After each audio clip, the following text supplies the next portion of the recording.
केवळ राजकीय फायद्यासाठी विरोधकांनी देशाचे संविधान बदलण्यात येणार असल्याचा गैरसमज समाजामध्ये पसरविला, त्याचा काहीसा राजकीय लाभ त्यांना मिळाला आहे. परंतु देशातील लोक अशा अफवांना बळी पडणार नाहीत. देशाचे संविधान कोणालाही बदलता येणार नाही, त्यामध्ये केवळ दुरुस्ती करता येते. अशा प्रकारे संविधानामध्ये अनेकदा दुरुस्ती करण्यात आली आहे, असे राज्याचे उच्च आणि तंत्र शिक्षण मंत्री चंद्रकांत पाटील यांनी सांगितले. जाधवर ग्रुप ऑफ इन्स्टिट्यूट्स तर्फे आयोजित 8व्या युवा संसदेचे उद्घाटन नऱ्हे येथील संस्थेच्या सभागृहात झाले.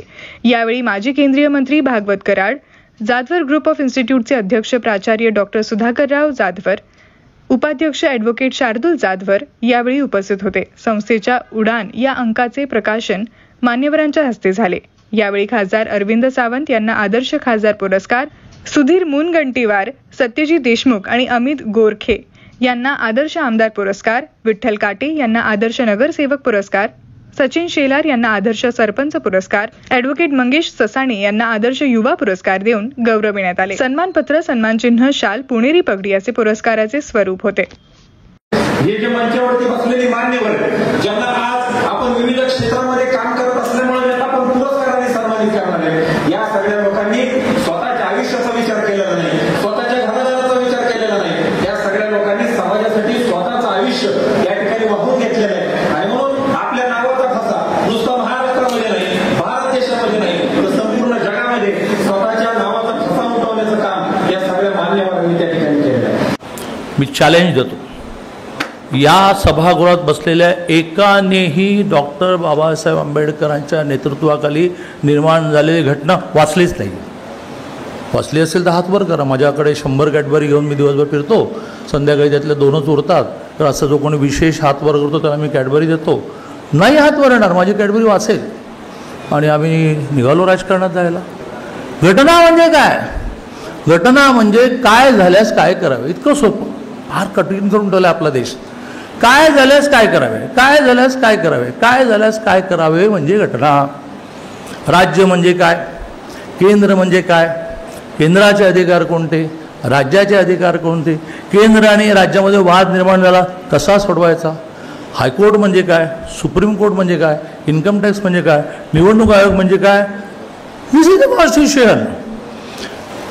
अरे देशाचं भविष्य घडवण्याची क्षमता असणाऱ्या तरुण तरुणी विद्यार्थिनीमध्ये जर हा राजकारणाच्या व्याख्येचा भाव असेल तर देश कैसे आगे जाएगा. आणि देश आगे जाना चाहिए हे भाषणातून म्हणून थोडी देश आगे जाणार आहे.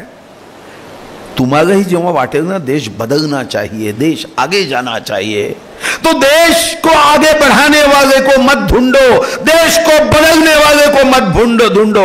एक बार अपने आप को आईने में देख लो, देश बदलने वाला, देश को आगे ले जाने वाला आपको आईने में दिख जाएगा. अरे ही जबाबदारी तुमची माझी आहे. आणि म्हणून राजकारणात न जाणं हा जो आपला भ्रम आहे हा चूक आहे. आपला भारत देश हा लोकशाहीचा देश आहे. जगातील सर्वात मोठी लोकशाही भारत देशामध्ये आहे. आणि ही लोकशाही अत्यंत जर चांगल्या तऱ्हेने चालली असेल तर त्याला एकमेव जर कारण असेल तर आपलं संविधान आहे. आपलं संविधान लिहित असताना त्याला 2 वर्ष 11 महिने 18 दिवस लागले.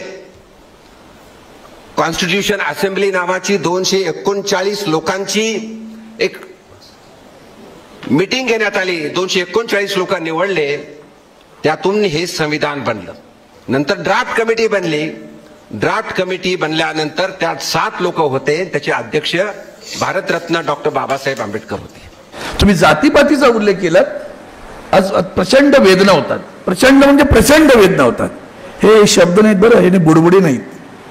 कारण आम्ही शिवसैनिक म्हणजे जन्मलो आणि जगलो ना, त्या वंदनीय शिवसेनाप्रभूंचा विचार नव्या पिढीला माहिती आहे की नाही माहिती नाही. त्या वंदनीय शिवसेनाप्रभूंचा पहिला विचार काय होता? ब्राह्मण ब्राह्मणेतर, मराठा मराठेतर, 96 कुळी 92 कुळी, उच्च नीच दलित दलितेतर, घाटी कोकणी स्पृश्य अस्पृश्य सारे भेद गाडा आणि मराठी माणसं एक वरही तर आणि तरच तुला न्याय मिळेल. मिळतोय का? मराठी माणूस एक होतोय का? आम्ही छत्रपतींचे वेगळे, आम्ही शाहूंचे वेगळे, आम्ही फुलेंचे वेगळे, आम्ही आंबेडकरांचे वेगळे.